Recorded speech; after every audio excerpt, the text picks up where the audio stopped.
အားလုံးမင်္ဂလာခင်ဗျာကျွန်တော်တို့ဘရင်လက္ခဏာဟောတဲ့ဦးကျော်ဆိုလို့ပြောရဲကျွန်တော်ယခုတင်ပြမယ့်ပညာသင်ခန်းစာတော့မိတ်ဆွေတို့လက်ဖွားပြင်ကိုကြည့်ပါမိတ်ဆွေတို့လက်ဖွားပြင်စီကပေါ်ပြပါတဲ့အတက်လန်းကြောင့်ဟာမကျိုးပြတ်ပဲတနေ့ထင်ရှားဖြစ်သွားကထိုသူဟာကျမ်းမာရေးကောင်းမွန်သူဖြစ်တယ်ခံစားချက်ပြင်းထန်တယ်သူဖြစ်ရှင်တဲ့ဆန္ဒတွေအတွက်ဝရိယစိုက်ထုတ်ကစူးစမ်းတတ်တဲ့သူဖြစ်တယ်ဝရိယအားသန်တဲ့သူဖြစ်တယ်အတက်လန်းကြောင့်ဟာနော်ခုနလိုမဟုတ်ဘဲနဲ့မိန်ဖြောနေပါက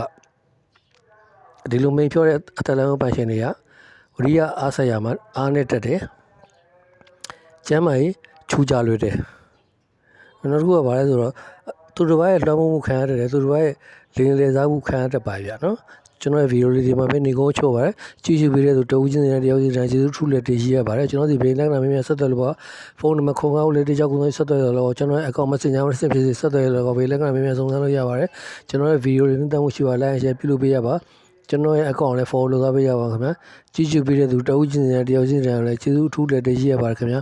ကိုတဲ့သားသမီးမိတ်ဆွေများလုံးကိုစိတ်နေရကျမ်းမာချမ်းသာရှိရပါစေကောင်းကျိုးလူရဆန္ဒတလုံးတော့ပြည့်စုံကြပါစေခင်ဗျာကျွန်တော်ရဲ့ဗီဒီယိုလေးဒီမှာပဲဒီကုန်းချို့ပါတယ်